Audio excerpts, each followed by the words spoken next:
한 주 동안 잘 지냈습니까? 네.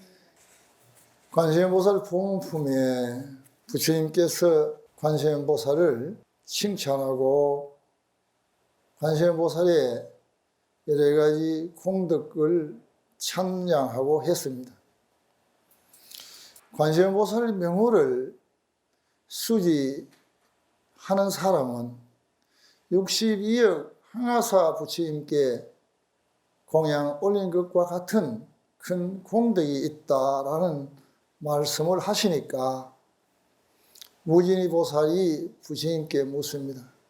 그러면은 관세음보살은 어떻게 중생을 제도합니까? 하고 질문을 드렸습니다. 오늘은 그 질문을 드리자 부처님께서 이렇게 말씀하십니다. 관세음보살은 부처의 몸으로 제도할 사람에게는 부처의 몸으로, 보살의 몸으로 제도할 사람에게는 보살의 몸으로, 이렇게 등등으로 해서 마지막에는 동남동녀의 모습으로 제도를 하신다라고 했습니다. 이것이 바로 관세음보살의 33응신이다 하는 겁니다.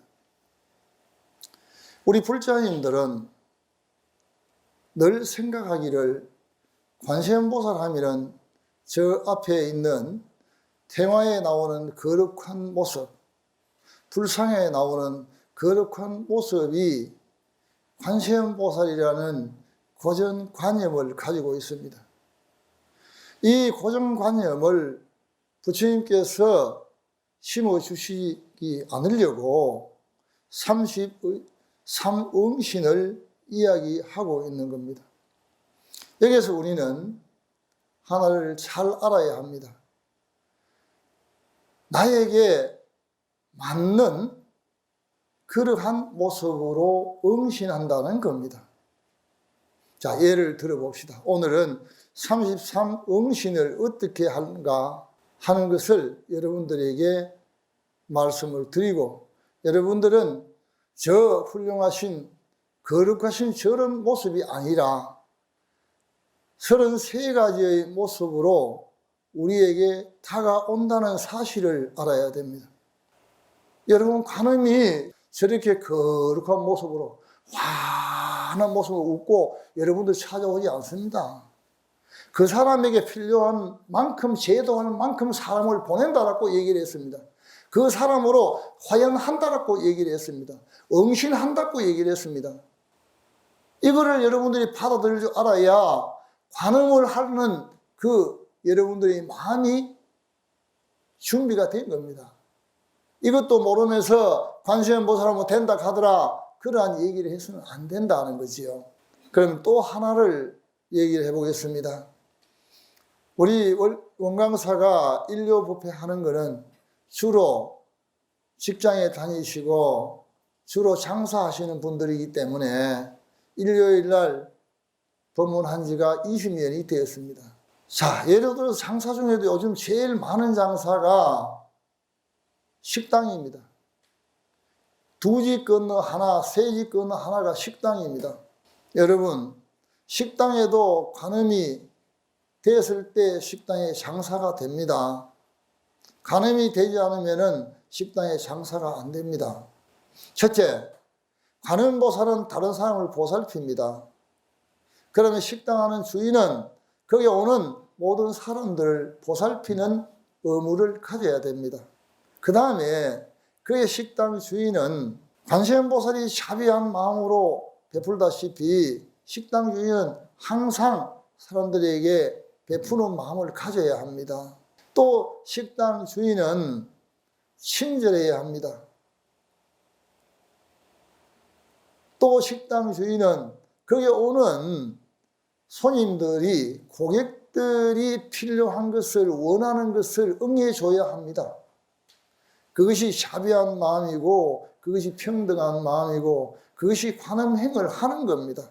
관음보살은 우리 중생을 위해서 묵묵히 그를 돕고 그를 보살피고 하는 이러한 대자대비한 부고군한의 보살입니다. 여러분들도 대자 대비한 마음을 써야 하고 오는 사람들을 다 돕겠다 하는 군안의 마음을 가졌을 때 그때 그 사람은 달라집니다. 그럼 항상 환한 웃음으로 손님을 맞게 되고 내 마음을 하심하는 마음으로 머리를 90도로 숙이게 되고 나는 당신의 종이 되겠습니다 하는 그런 마음을 가지게 됩니다. 그러다가 어떤 사람이 어떤 음식을 잘 먹습니다. 예를 들어서 그 사람이 청양고추를 잘 먹었다라고 봅시다. 그런데 다음에 그 사람이 왔을 때는 그날 메뉴에서는 청양고추가 없지만은 청양고추를 준비해 가서 그 사람에게 줘 보십시오. 그 손님의 반응은 달라집니다. 어떻게 내가 청양고추를 좋아하는지 알았습니까? 했을 때, 예, 지난번에 오셨을 때 너무 맛있게 잘 잡수셔서 내가 그것을 참 보았습니다. 그런데 오늘 메뉴는 청양고추 메뉴가 아니어서 제가 조금 갖다 드렸습니다 라고 얘기를 하면 그 손님은 그 한마디에 엄청난 고마움을 느끼게 되고 감사함을 느끼게 되고 자기가 식당에 와서 밥을 먹으면서 큰 대우를 받았다고 행복한 마음을 일으킨다는 거지요. 그 사람이 그 행복한 마음을 일으켰을 때 다음에 또 여러 사람을 데리고 옵니다. 그때는 선뜻 가서 사장님 어서 오십시오. 오늘 식구가 많으시네요. 내가 오늘 이 집에 좀 음식이 맛있어서 데리고 왔습니다. 그럴 때 그 주인이 음료수라도 한 병 들고 와서 오늘 사장님 오신데 많이 더웠을 겁니다. 이 음료수 한 잔 잡수시고 좀 시원하게 좀 기다리십시오. 하고 싱긋이 웃으면서 그 음료수를 대접했을 때 그 대접을 받는 사람은 마음이 어떻겠습니까? 너무너무 감사하고 환희스럽고 내가 사람을 데리고 왔는데 나를 이렇게 우대해 주니 나는 그 사람으로부터 내가 아주 좋은 대우를 받았다 하는 거지요. 그러면 그 사람이 그때부터 그 식당의 단골이 됩니다. 제가 50년, 40년 단골인 식당이 하나 있습니다. 저는 간간히 손님들이 오면 특별히 대접할 데가 없어서 제철국집을 갑니다. 40년 전에 그 제철국집의 그 모습이나 지금 그 집의 그 모습은 똑같습니다. 거기 앉아있는 노보살은 나이가 9순이 되어서 정신도 없습니다. 앉아서 졸기를 하고 앉아 있습니다. 그런데 그 집은 문전성시합니다. 왜 그럴까? 그 집에는 밥이 모자리면 마음껏 드십시오. 가마솥에 있는 밥을 퍼놓고 있습니다. 국이 모자리면 마음껏 드십시오. 2그릇, 3그릇도 드립니다. 반찬이 없으면 마음껏 드십시오. 이렇게 넉넉한 마음으로 하다 보니까 40년이 지난 지금은 당시에 조그마한 초가집이었지만은 지금 그 주변에 약 한 터가 300평 터에 건물이 300평 정도 되는 건물에 사람들이 끊임없이 모여든다는 겁니다. 그 집의 공덕은 뭐였습니까? 배고픈 사람에게 밥을 넉넉히 드리는 게 그 집의 공덕이었습니다. 음식을 먹고자 하는 사람에게 넉넉히 주었습니다. 그 넉넉한 그 마음이 관음이요. 배고픈 사람을 배부르게 만드는 게 관음이기 때문에 거기에 있는 노보살님은 절에나 가고 하는 그런 사람도 아니에요. 그러나 항상 보면은 관세음보살을 하고 있다는 겁니다. 앉아서 관세음보살 목이 터지라고 하지도 않습니다.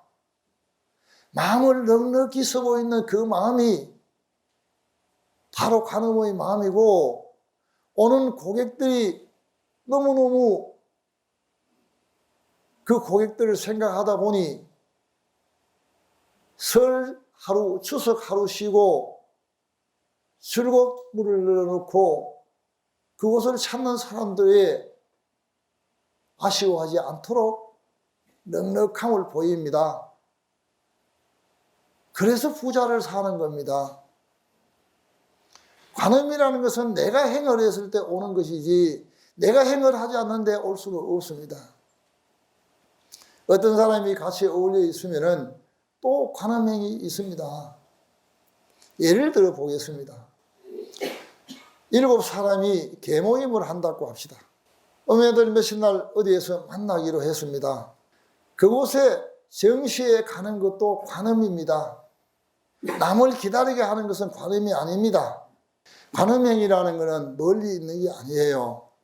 내 주변에 있고 나로부터 관음이 시작되는 거지 다른 쪽에서 관음이 오는 게 아니에요. 내가 관음을 시작하고 내가 실천했을 때 내 주변에 있는 사람은 나를 잘 따라오게 되고 나와 같이는 항상 융화된다는 거죠. 조금 전에 말했던 그런 분류가 있다면 그 사람은 인간관계가 좋지 않습니다. 그 사람 주변에는 사람도 없습니다. 여러분도 생각해 보십시오. 환하게 웃고 편안한 사람하고 대화하기가 좋습니까? 화를 뿔뿔뿔 내고 얼굴이 푸르락 들어간 사람을 만나기가 쉽겠습니까? 두 사람을 만나려 하면은 편안하고 환하게 웃는 사람이 마음이 편안하기 때문에 그 사람이 주변에 사람이 모입니다. 종종 스님을 찾아가서 이렇게 얘기합니다. 스님, 저는 인복이 없는 것 같아요. 나는 그런 얘기를 할 때 이 보살님이 인복을 서로 지켜야 되는 거지 받으려고 하기 때문에 인복이 없다는 거 아니에요. 이 세상은 주는 것이 습관화되어야 됩니다. 금강경에 대성정종분 3분에 수보리에게 제보살 마살한 어법의 응무소유 행어보시하라. 부주 색보시하고 부주 성향미 촉법 보시해라. 그럼 글자대로 얘기해 봅시다. 색은 뭘 가지고 할 겁니까? 또 색은 물질이니까 보시한다고 합시다. 소리는 어떻게 할 겁니까? 향은 또 어떻게 할 겁니까? 미는 또 어떻게 할 겁니까? 촉은 또 어떻게 할 겁니까? 물론 물질적으로 향내를 좋은 향내를 내주고 하는 것도 보시입니다. 그러나 진정한 보시는 내가 그러한 데에 매달리지 않는 것이 보시라는 겁니다. 그거는 버리는 것을 보시라 한 것이지 즉 준다는 것은 버린다는 겁니다. 그래서 눈으로 보는 것도 버려야 한다. 이 말은 무슨 말이고 하면은 내 생각을 가지지 말고 저 사람에게 맞추어 주라. 소리를 내한테 맞추지 말고 저 사람에게 맞추어 줘라. 냄새를 나한테 맞추지 말고 저 사람에게 맞추어 줘라.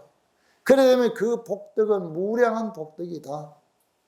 소보리야, 저 동쪽 하늘을 보아라. 너는 다 볼 수 있겠느냐? 볼 수가 없다라고 얘기합니다. 남서 사유 상하를 볼 수 있느냐? 없다라고 얘기를 합니다. 보살이 이와 같이 보셔야 하는 복덕도 즉 그런데 끄달리지 않는다는 것이 행어보시입니다. 그렇게 마음을 쓰면은 그 복덕은 저 하늘을 가득 채운 것만큼의 복덕이 있다라고 이야기를 합니다. 관음행을 잘하면 금강경을 알 수 있고 금강경을 잘하면 관음행을 알 수 있는 것이지 관음행, 관음보살경은 따르고 금강경이 따르다는 것은 정말로 잘못 알고 있다 하는 겁니다. 관음행을 하면서 너무 보살피고 보살피는 마음을 마음에 두지 않는다면 금강경에서 말하는 행어보시가 되는 거예요. 내 마음을 쓰지 않는다면 응무소주 이생기심이라는 거예요. 그러면 관음의 경은 다르고 건강경이 다르다는 말이 아니지 않습니까? 건강경이 관음경이요, 관음경이 건강경이요. 응? 원각경이 건강경이요, 원각경이 관세음보살의 봉품이요. 이렇게 불교는 내가 마음을 하나만 잘 생각하면은 불교는 되는 겁니다. 우리는 지금 현재 이 몸이라는 데 집착을 하고 살고 있습니다. 저는 여러분들에게 집착하라는 말은 하지 않습니다. 대신에 그 몸을 잘 보살피라고 말씀을 드립니다.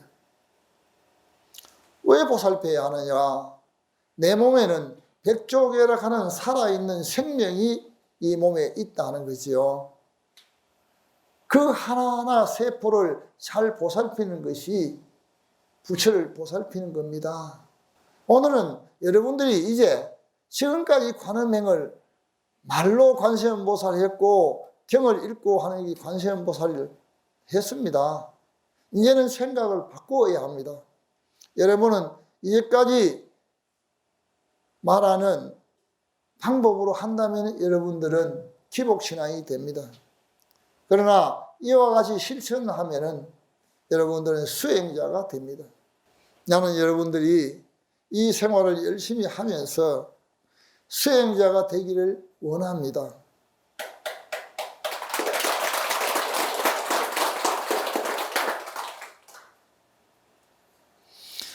자, 이래서 우리에게 필요한 어떤 상황이 있을 때 먼저 지극한 마음으로 관세음보살께 예배 공양하고 관음을 염불 한다면 그 염불하는 힘으로 인해서 어떤 인연이 만들어지는데 그 인연으로 인해서 내가 도움을 받는다면 바로 그것이 관음보살이 나에게 인연을 만들어 주었고 관음보살을 대신해서 나에게 보낸 것이다. 여러분들이 지금 현재 아주 어려운 상황에 빠졌다. 요즘 같으면은 휴가철이니까 저 산간지도를 갔다가 갑작스러운 폭우를 만나서 조난을 당하게 되었다. 그때 마음을 돈독히 가지고 당황하지 않고 관세음보살을 염불하면서 거기에 있는 사람들에게 곧 우리는 구제된다, 구출될 것이다, 걱정하지 말고 관음보살 하자. 그러다 보면은 그 사람들을 구출하러 오는 사람이 119 소방대가 오든지 경찰관이 오든지 아니면 그 동네 청년들이 오든지 도우려 온다는 거죠. 거기에 도우려 오는 사람은 바로 관세음보살이 그 사람을 보내서 응신한 거다. 그럴 때는 하늘을 보고 땅을 보고 천지를 알고 땅의 은혜를 알면서 관음에게 내가 관세음보살 참 고맙습니다. 관세음보살님의 도움으로 우리가 무사히 이 조난을 당했던 데서 구출될 수가 있었습니다. 이런 마음을 일으키는 것이 관음에게 회양하는 마음입니다. 여러분들은 분명히 알아야 됩니다. 자기가 어떤 도움을 받았다 하면 반드시 회양하는 마음을 가져야 합니다. 그 회양하는 마음은 감사한 마음을 가지는 겁니다. 고맙습니다. 이번에 당신이 아니었더라면 우리는 정말 큰일 날 뻔했는데 당신이 와줘서 우리가 살게 되었습니다. 진심으로 감사한 마음을 내는 것이 회양하는 겁니다. 제가 이러다 보니까 많은 물질적으로 어려움을 겪습니다. 어느 절에 가서 무슨 탑을, 어느 절에 가서 무슨 대웅전을, 어느 절에 가서 뭘 하는데 그 시주하는 거 좋습니다. 그런데 그 시주하는 거를 한번 비교해 보자는 거지요. 지금 현재 우리나라의 가장 부자인 삼성 이건희 회장이 어떤 절을 위해서 500억을 기부를 했다고 봅시다. 그런데 우리 여기 오는 노부살님이 5만 원을 시주했다라고 봅시다. 500억과 5만 원의 돈의 차이는 엄청난 차이가 나지만은 그 속에 깃드는 것은 이건희 씨의 재산이 1조 원이라면 하루에 이자가 200억도 넘습니다. 쉽게 말하면 그 사람은 200억은 아무것도 아니에요. 그런데 여기 오는 우리 노보살님이 5만 원을 선뜻 내놓는다 하는 것은 자기가 한 달 써야 할 용돈 중에 아무래도 5분의 1은 낼 겁니다. 그렇게 여기에 시주하는 백미 한 포가 이 값진 것은 이건희 씨가 내놓는 200억보다 더 값지다 하는 겁니다. 이걸 아셔야 됩니다. 그래서 어떤 절에 가면은 누구는 작년에 부처님의 기둥 5천만짜리를 했는데 큰 사업이 됐다 하더라. 또 어느 분은 작년에 4월 초파일 날 등을 달았는데 용등을 달았는데 500만짜리 용등 달고 나니까 그 집 아들이 고시공에 합격했다 하더라. 자, 좋습니다. 그런데 그 중에 있는 신도님들이 고시공부를 하는 부모, 자녀를 둔 부모가 있다면 그 사람도 그 비싼 등을 붙이고 달고 싶지 않겠습니까? 그것은 그 사람이 하면 좋겠지만은 할 수 있는 성질이 못 된다 하면 어떻게 됩니까? 부처님은 평등하다 했습니다. 관세음보살도 평등이라 했습니다. 자비의 속에는 평등, 평화가 들어있습니다. 평등, 평화, 사랑이라는 게 자비입니다. 그렇다면 어떻게 할까요? 돈을 못 내는 사람 집에 애는 고시 공부를 학교에 할 수가 없습니까? 그렇다면 평등한 게 아닙니다. 고시 합격하는 사람은 그만큼 피나는 노력을 했고 또 그만큼 열심히 공부를 해서 실력이 됐기 때문에 고시에 합격할 수 있었는 겁니다. 그러면 어머니는 어떤 공덕을 지었느냐? 그 아들이 고시 공부에 합격하도록 간절한 마음으로 바로 의겸으로 자식을 생각하는 마음으로 기도를 했기 때문에 그 기도의 힘으로 이 자식은 건강하게 무탈하게 공부를 할 수 있었다는 거지요. 그런데 500만짜리 등을 달고 5천만짜리 기둥을 해서 됐다 하면은 이거는 불교가 아닙니다. 제가 이 얘기가 전국에 아마 퍼져나갈 것 같은데 이 얘기를 듣는 사람들에게 저는 이 말씀을 전하고 싶습니다. 바른 불교 하십시오. 불교라 하는 것은 그런 것이 아닙니다. 내가 내 스스로를 하심하고 그 하심하는 마음을 금강경에서는 발 안옥따라 삼막삼보리를 한 이는 응운하죠 운하 항복기심이니까 어떻게 그 마음을 다스려 나가겠습니까? 라고 물어봤습니다. 항복이라는 것은 무엇을 제복받는 게 아니에요. 내릴항, 엎드릴 복입니다. 나는 당신을 위해서 당신에게 모든 것을 바치겠습니다. 그래서 우리는 불자는 절을 할 때 오체투질해서 이마를 땅바닥에 붙이고 또 스님들 발에 예배합니다. 그것은 바로 지혜와 복덕을 구족하기 때문에 내가 머리 숙여 내의 모든 아상을 다 내리겠습니다 하는 이 마음으로 응운하죠 운하 항복기심이니까 하니까 부처님께서도 그래 마음을 잘 다스려야 하느니라 이렇게 얘기한 거예요. 우리는 정말로 관음 행자가 되어 봐야 되겠습니까? 여러분 어떻습니까? 저는 여러분들에게 수행이란 다른 게 아니다. 나의 행동을 고쳐나가고 나의 습관을 고쳐나가는 것이 수행이다. 이 수행은 저 산속에 앉아서 공밥 얻어먹고 도 닦는다는 그 수행도 좋지만은 열심히 살면서 이와 같이 마음을 다스린다는 것은 더더욱 아름답고 더더욱 내 스스로를 크게 발전시키는 겁니다. 이제 우리는 이런 마음으로 살아가야 합니다. 하나의 예화를 하나 말씀을 드리도록 하겠습니다. 옛날에 어떤 장자가 있었습니다. 장자는 아주 부자지요. 근데 이 사람은 부인이 4사람입니다. 첫째 부인하고 좀 살다니까 실정이 나서 둘째 부인 하나 얻었습니다. 둘째 부인 하나 또 얻고 나니까 이 셋째 부인이 또 하나 얻은 거야. 그래서 셋째 부인을 사는데 어느 날 누가 왔어요. 장자님, 제가 참 이쁘고 좋은 처녀가 하나 있던데 그 장가 한번 들어가지요. 보니까 이 소녀 갔는데 너무 좋은 기라 그 장가를 또 갔어요. 그러다 보니까 나이가 8, 90이 돼서 이제 올 내일 이제 죽을 날이 얼마 안 됐습니다. 그래서 첫 번째 부인한테 얘기합니다. 여보, 내가 이제 나이가 들어서 떠날 때가 됐는데 내하고 같이 좀 갑시다.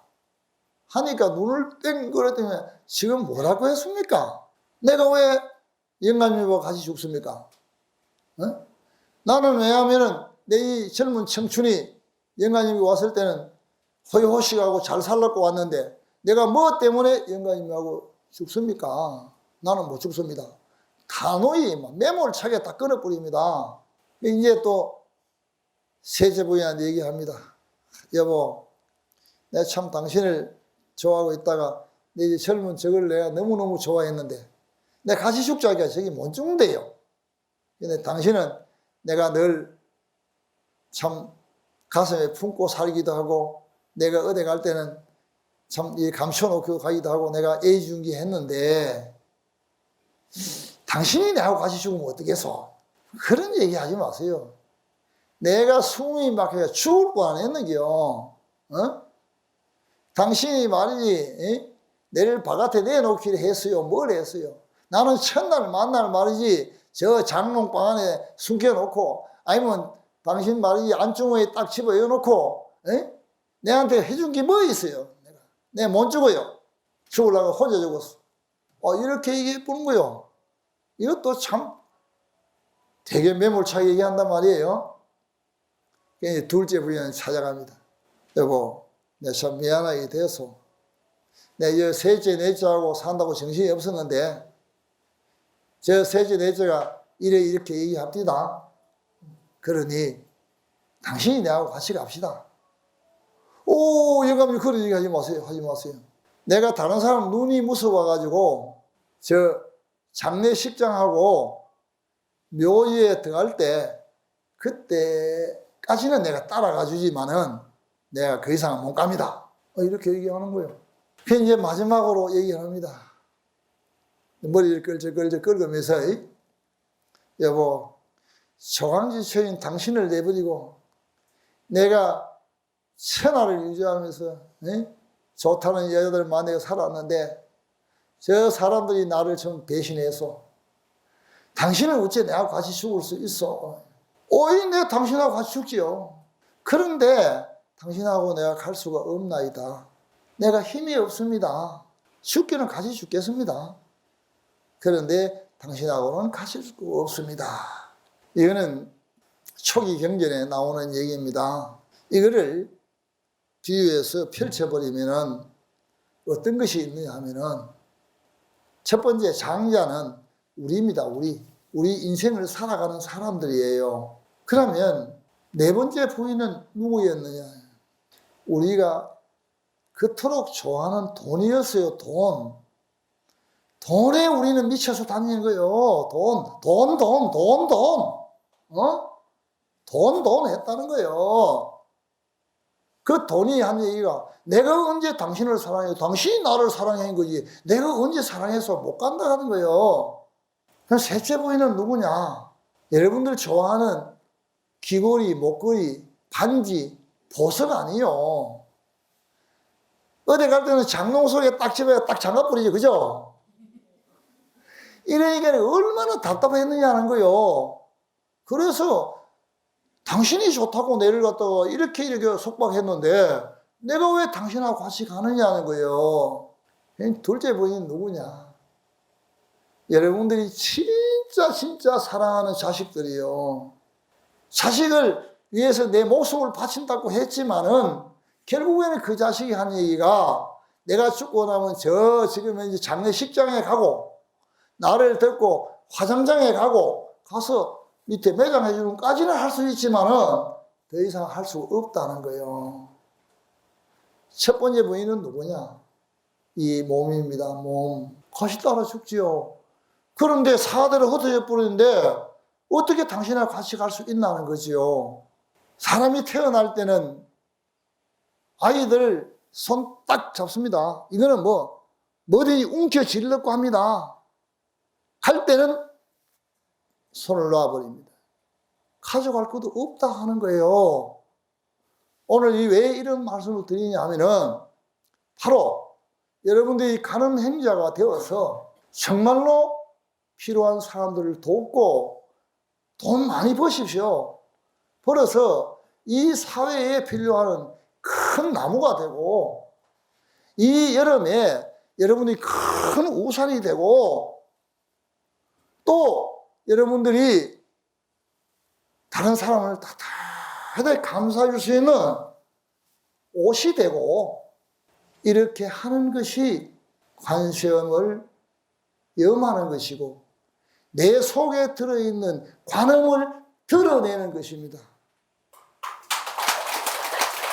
자, 오늘 법회 본문은 이렇게 마치도록 하겠습니다.